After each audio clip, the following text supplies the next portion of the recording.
موت سے گھبرائے نہیں، ڈرے نہیں۔ نبی پاک صلی اللہ علیہ وسلم نے تو فرمایا کافر تم پر دلیر ہی اس وقت ہوگا جب تم موت سے گھبرانے لگو۔ کافر تمہیں روب دکھائے گا، تمہارے دل میں کافروں کا روب ٹھہر جائے گا جب تم موت سے گھبرانے لگو گے اور زندگی سے پیار کرنے لگو۔ تو یہ تو آئے گی، یہ چھوڑ کے تو نہیں جائے گی۔ تو اس کے لیے اللہ تبارک و تعالی کی بارگاہ سے خیر طلب کریں۔ ہاں، میرے رسول کریم صلی اللہ تعالی علیہ وسلم نے موت کو یاد کرنے کا حکم دیا، فرمایا اس کو یاد کرو۔ رسول پاک صلی اللہ علیہ وسلم نے فرمایا لذتوں کو ختم کرنے والی موت کو یاد کرو۔ یہ جو تم گناہ کی لذتوں میں الجھ گئے اور یہ جو تم گناہ اور خواہشات میں الجھتے چلے جا رہے، روز بروز تمہاری ایک نئی خواہش جنم لیتی ہے۔ تو جو مرنے والے ہوتے ہیں ان کا یہ طریقہ نہیں ہوتا، جو دنیا سے جانے والے ہوتے ہیں ان کا یہ رویہ نہیں ہوتا، وہ تو مسافروں کی طرح وقت گزارتے۔ فرمایا لذتوں کو ختم کرنے والی موت کو یاد کرو۔ ایک صحابی نے عرض کی یا رسول اللہ صلی اللہ علیہ وسلم میرا دل بڑا سخت ہو گیا، رکت نہیں رہی، درد نہیں رہا، سوز نہیں رہا، حضور کو علاج تجویز کر دیں۔ اللہ کے حبیب صلی اللہ علیہ وسلم فرمانے لگے موت کو کثرت سے یاد کیا کر، موت کو یاد کیا کر۔ او پئیاں دس دیاں قبراں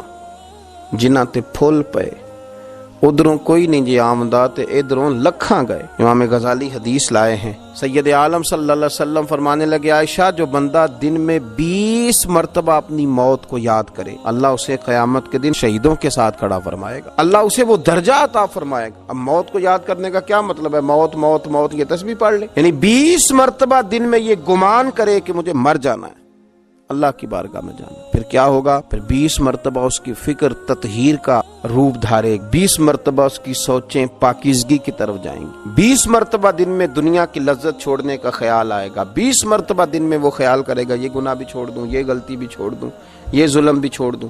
تو موت کی تیاری کی طرف اس کی رغبت بڑھے گی۔